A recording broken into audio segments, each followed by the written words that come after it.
una Espanya que no dona més de si, que és un pou sense fons. Els partits espanyols són la justa mesura d'allò que com a molt pot donar de si Espanya en aquests moments.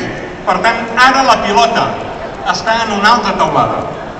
Està a la taulada d'autonomistes, de federalistes, de gent de bona fe, que encara creuen que amb Espanya hi ha alguna cosa a fer. Nosaltres ja ho vam intentar i jo sé que hi ha molta gent que no ho ha entès. Soc plenament conscient que aquests 6 anys en què Esquerra ha sacsejat el debat territorial, l'ha posat en primera línia l'agenda política, un nou estatut, un nou model de finançament, hi ha hagut molts costos. Però, amigues i amics, valia la pena intentar-ho. La política és això, és acció i reacció, és una estira i arronsa. Per tant, nosaltres no hem fet mai política pels convençuts ni per la parròquia, no som gent que llença fàcilment el barret al foc. Se'ns exigeix molt, diria que sovint massa, però ja està bé, som gent exigent i volem anar endavant. Però amb només 21 diputats en aquests últims anys hem fet molt més que el que havíem fet durant 25 anys, més de 70 diputats de la dreta nacionalista a Catalunya. Per això, meus amics, i acabo, hem de saber reconduir la nostra ràbia, fins i tot la nostra frustració en molts moments. Hem de deixar de ser aquest mur de les lamentacions contínues, perquè més avall de terra ferma no caurem.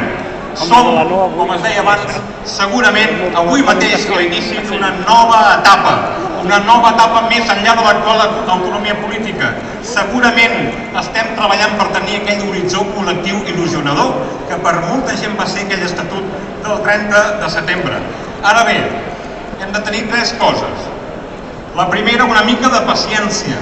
No hi ha solucions màgiques. Hi ha molta gent, sobretot gent molt més gran que jo, que fa molts i molts anys que treballa per la independència i que saben que prement un botó no s'arregla totes les coses.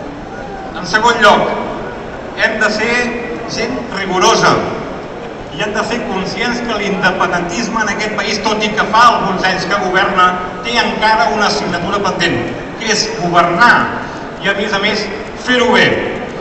I en tercer lloc, hem de tenir constància i perseverança. Estem en un moment molt complex. I per aquella gent que voldria segurament anar més de pressa i que jo entenc, han de saber que està en joc el futur d'aquest país. Està en joc o tornar una vegada més cap a aquell autonomisme tronat i conservador dels anys 80 o estar de la mà d'Esquerra Republicana, continuar anant endavant, treballant de la mà de moltíssima gent, ampliant la base social a favor de la independència i a favor de la plenitud del nostre poble. En aquesta nova etapa ens hem de deixar d'obsessionar pel marc legal, hem d'aprofitar les escletxes que el marc democràtic ens deixa.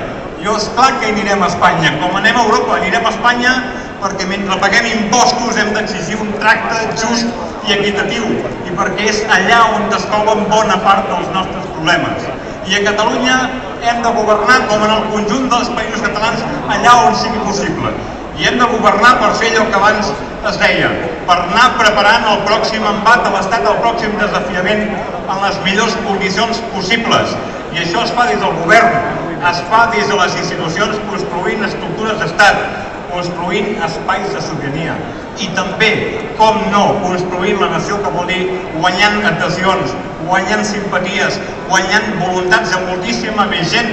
No som prou amb els que som, sobretot gent que ve de la nova immigració, gent que té pendent encara de reconstruir la seva pròpia identitat, d'incorporar-se a l'orgull de ser d'aquest país. Per tant, amigues i amics, si tenim fe en nosaltres mateixos, si tenim fe en la democràcia, el que marcarà el nostre futur serà una majoria social i política que estem construint.